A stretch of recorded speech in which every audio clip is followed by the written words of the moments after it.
Prophet ﷺ has told us, he has given us a prescription that you don't have to wait till you get to the grave to see the image of the Prophet ﷺ. And you don't have to wait till the day of judgment to see the Prophet ﷺ. You can see him in this world in your dreams. And Prophet ﷺ has told us, Man ra'ani faqad ra'ani fa inna shaytan la yatamathalu bi.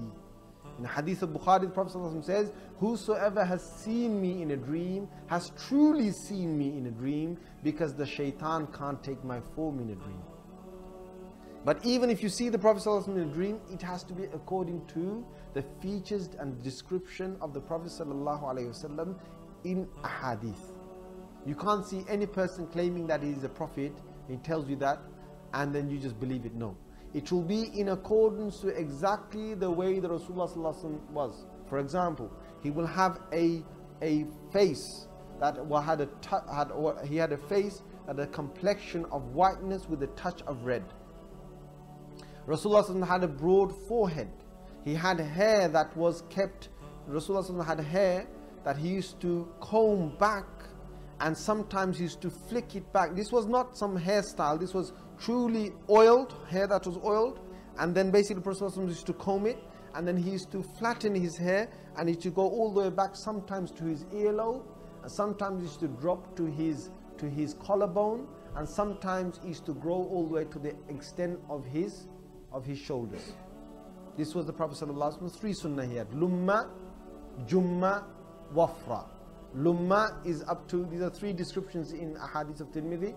Lumma is up to his earlobes, jumma is up to his collarbones, and wafra is up to the Prophet ﷺ's extent of his shoulders.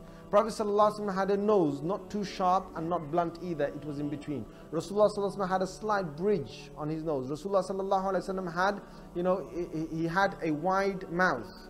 He did not have a small mouth, he had a wide mouth. Rasulullah ﷺ had his shoulder joints, his elbow joints, his knee joints, and so on were broad. Prophet ﷺ, his eyebrows were not joined together, but they were slightly curved. Prophet ﷺ, his pupils of his eyes were dark and black.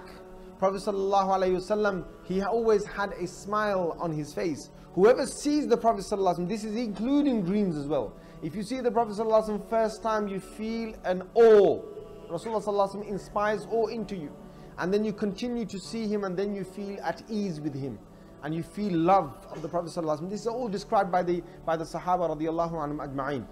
Rasulullah ﷺ had a beard that was thick, and his beard was his full fist, and his fist and his hand was a large hand. In fact, he had a very soft hand. Anyone that does musafaha with the Prophet ﷺ, anyone that will meet the Prophet ﷺ in a dream, his hand will be exactly as described by Anas radiallahu anhu.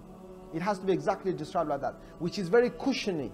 His hand had a very soft. Now some people, you shake their hand and they have a nice cushiony feeling to their hand, a very warm, welcome they give. Rasulullah ﷺ had that. And his hand was also, his skin was also, it basically, silk, the way silk can be soft. That's how the Prophet ﷺ's hands were. Prophet ﷺ, he had a thin line of hair on his chest going all the way down to his belly button. Rasulullah ﷺ, behind his shoulder blades, he had the seal of prophethood, which was a small lump with a bit of hair on it. That is between his shoulder blades. There will be no one born until the day of judgment with that naturally between their shoulder blades. It is only Prophet ﷺ that has had that. Prophet ﷺ, the sole of his feet, he had a bridge. He had a breach in the sole of his foot, and this showed the courage that the Prophet ﷺ had. Rasulullah ﷺ, he had a lot of meat on around the heels of his feet. Prophet ﷺ, when he used to walk as if he's coming down a hill. These are all described in a hadith, right? He used to described coming down a hill, meaning that he used to swiftly move his feet in. And unless you see a person who can imitate this to you, or you see the Prophet ﷺ walking in a dream, it is not clear of exactly how this, because this Rasulullah ﷺ used to walk very swiftly on the ground, but he used to walk very humbly.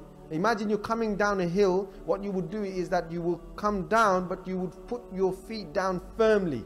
You put it fast and firmly down. And Prophet ﷺ, when he used to walk on normal ground, Prophet ﷺ used to walk in this very swift manner. In fact, his Sahaba used to find it hard to catch up with the Prophet ﷺ.